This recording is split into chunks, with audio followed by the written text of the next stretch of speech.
One of the most elite starting pitchers available in this free agent market, and reportedly someone the Cubs were interested in, has marked them off the list. We're going to talk about Michael King, what that means to the Cubs, and their chances of adding a front-end rotation piece. Kyle Tucker, a cameo on a Netflix show. Talk that too. Like, subscribe, thumbs up, hit the bell, and let's get this thing going. Great to see you guys today. And go Cubs. What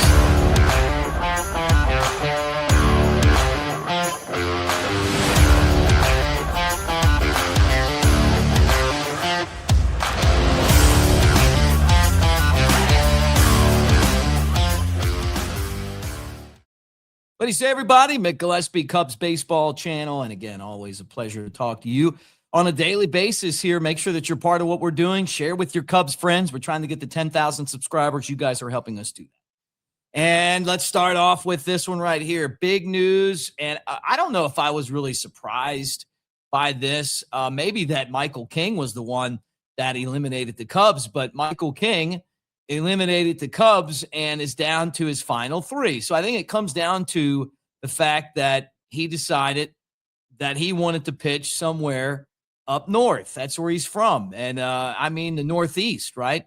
So he's reportedly going to get about 4 years, $90 million. That's give or take. Who knows where that's going to end up. He was with the Padres last year. It was nice eliminating his team from the playoffs. They didn't like the way that the game ended, but you know what? It is what it is, right? Maybe a missed strike by one of the umpires. Who knows? Cubs would have won anyway. So now he's looking for a new home. And Ken Rosenthal is reporting that King has his list down to 3 teams: the Boston Red Sox, the Baltimore Orioles, and the New York Yankees. So he's going to be in the AL East. And the reason that they're saying that he wants to stay there is that he went to high school in Rhode Island, played college baseball at Boston College, and kind of wanted to, pitch for one of the teams near his house. He's a guy who has been a starter for 2 full seasons with the Padres, and he's done really well. 18-12, a .310 record. He's one of those guys that gets a ton of strikeouts. He's also really liked by some of the analytics guys for some of the stuff that he does. Although some guys will look at it and go, hey, maybe the analytics aren't going to work with him full term when it ends up coming back. Maybe some of it isn't something that he's going to be able to do long term, right? I don't know. Look, I look at the guy. He goes out there. He gives you a lot of innings, and I don't think that the Cubs were ever really going to. I just never felt like Michael King was the guy that the Cubs were going to bring in. I think you talk to him. I think you're interested, but I just don't know that, and I think you guys will agree with me, that if the Cubs go out and sign Michael King, this isn't the rotation piece that we're looking for. And a lot of you guys kind of feel like one of the problems with the Cubs is that they're kind of batting under the elite free agent level, right? They don't want to spend the money to get the best of the best. But this free agent season felt like that was going to change, right? Like they're in for Alex Bregman. If they don't get him, is it Suarez that they go out and get? I don't know. Then when you're talking about starting pitching, the Cubs, the guys that I've thought are the Cubs' top of the line pitchers that would be perfect for this rotation to put up there with Cade Horton and Justin Steele are still available. And, as much of a question that Imai's going to be, right? I still feel like that even though he's coming from Japan, the fact that Yamamoto did what he did, Imai's going to get paid, right? So then you're like, okay, well, the Cubs going to go the $2 million route. The $200 million route to get Tetsuya Imai. I think they might. Now, the other guys that you hear constantly and people predict that the Cubs are going to sign are First off, Ranger Suarez, Philly, great pitcher. Really, I mean, I say great because he makes all of his starts. He's really he's an innings guy. Keeps you in a ton of games. He's made the Phillies successful over the last few years. Zach Gallen is the other guy. The Diamondbacks, Merrill Kelly, who they traded at the deadline, ended up re-signing with the Diamondbacks. You should wonder maybe if Gallen's going to end up re-signing too. I don't know, but there was a report that Gallen signed already from Bob Nightingale. Didn't happen yet, but he's someone else that you look at, and so you're like, okay, it's Imai, Gallen, or Suarez. And if the Cubs don't get one of those three, I feel like there's going to be a lot of disappointed fans unless they go out and make a trade. And that could happen too. We saw it last year with Kyle Tucker. The front office has to have that same sense of urgency to win because there's nothing guaranteed.